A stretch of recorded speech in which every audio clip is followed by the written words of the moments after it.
नमस्कार विद्यार्थी मित्रांनो, history of Maharashtra by NS या यूट्यूब चॅनलमध्ये सर्वांचं मनपूर्वक हार्दिक स्वागत आहे. मी प्राध्यापक नरसिंह सदगे, मानसिंग नाईक ज्युनियर कॉलेज सायखेडा. चला तर या व्हिडिओमध्ये आपल्याला जी काही आपली मॉडर्न पिरियोडिक टेबल म्हणजे आधुनिक आवर्त सारणी आहे, त्याच्यामध्ये एकूण 118 एलिमेंट्स आहेत. मला खूप जण विचारतात की ते एलिमेंट्स त्याच्यामध्ये मेटल्स आहेत, काही नॉन मेटल्स आहेत, काही मेटलॉइड्स आहेत, काही धातू आहेत, काही अधातू आहेत, तर काही धातू सदृश्य आहेत.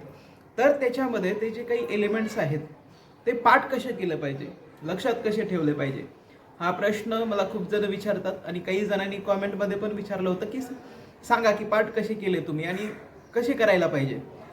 बघा, तर जे काही आपले एलिमेंट्स आहेत तुम्हाला माहीत आहेत की त्याच्यामध्ये काही ब्लॉक पाडलेले आहेत, बरोबर आहे. जो आधुनिक पिरियोडिक टेबल बघतो, मॉडर्न पिरियोडिक टेबल, तो तुमच्या स्क्रीनवरती आलेला आहे. त्याच्यामध्ये काही ब्लॉक आहेत, बरोबर आहे. S ब्लॉक आहे, P ब्लॉक आहे, D ब्लॉक आहे ना. जे काही ब्लॉक्स पाडलेले आहेत आणि आपण पहिला जो ब्लॉक आहे तिथून आपण जर बघितलं, अशी सिस्टमॅटिक त्याची अरेंजमेंट केलेली आहे. मधात आहेत आणि इकडून 2 आहेत. त्याच्यामध्ये आपण असं म्हणतो की जे काही आडवे आहेत त्याला आवर्त असे म्हणतो आणि उभ्यांना काय म्हणत असतो, उभे ज्या लाईन आहेत त्याला काय म्हणत असतो आपण, गण असं म्हणत असतो, बरोबर आहे. गण त्याला म्हणत असतो. आवर्त सारणीचा जर विचार केला, जो मॉडर्न पिरियोडिक टेबल आहे त्याचा जर विचार केला, तर त्याच्यामध्ये जे आडवे आहेत, आडव्या किती ओळी आहेत त्याच्यामध्ये, मॉडर्न पिरियोडिक टेबलमध्ये आडवे जे आहेत आवर्त ते 7 आहेत. आणि जे उभे त्यांना आपण गण म्हणतो, उभे स्तंभ त्यांना गण म्हणतो, ते किती आहेत, 18, बरोबर आहे, 18 आहेत. तर ते पाठ कसे केले पाहिजे, त्या ॲटॉमिक नंबरनुसार ते पाठ केले पाहिजे. त्याची स्ट्रीक, हे मला तर वाटतं स्ट्रीक पण असतात, स्ट्रीकनुसार पण करू शकतो. पण ज्यावेळेस आपण पाठ करतोय तर आपण पहिले 10 घेतले पाहिजे ॲटॉमिक नंबरनुसार. ॲटॉमिक नंबर म्हणजे काय, तर न्यूक्लियसमधल्या प्रोटॉनची संख्या म्हणजे काय आपण म्हणतो. ॲटॉमिक मास नंबर म्हणजे प्रोटॉन न्यूट्रॉनची संख्या म्हणजे मास नंबर. तर ॲटॉमिक नंबरनुसार आपण ते पाठ केले पाहिजे.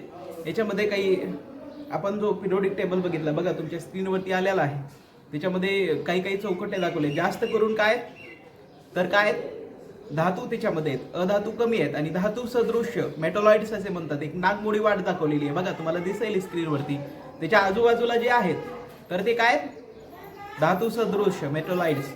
म्हणजे ॲटॉमिक नंबरनुसार आपण पाठ केले पाहिजे. हायड्रोजनपासून hydrogen, helium, lithium, beryllium, boron, carbon, nitrogen, oxygen, fluorine, neon, sodium, magnesium, aluminium, silicon, phosphorus, sulphur, chlorine, argon, potassium, calcium, scandium, strontium, yttrium, zirconium, niobium, molybdenum, technetium, ruthenium, rhodium, palladium, silver, cadmium, indium, tin, antimony, tellurium, असं इथून आपण सुरुवात केली पाहिजे. तर ते काय होतील, आपल्याला पाठ राहतील. तर ॲटॉमिक नंबरनुसार आपण घेतले पाहिजे. ॲटॉमिक नंबरनुसार घ्यायचे, 10 घ्यायचे, पाठ करायचे, पुन्हा 10 घ्यायचे. असं करून आपण ते पाठ करू शकतात. तुम्ही पाठ करा, तुम्हाला शुभेच्छा आहे. वारंवार तुमच्यामध्ये जर सातत्य असेल तर तुम्हाला ते नक्की पाठ होतील. बघा, 8 दिवस, 8 ते 15 दिवस दररोज म्हणा, नक्की पाठ होतील.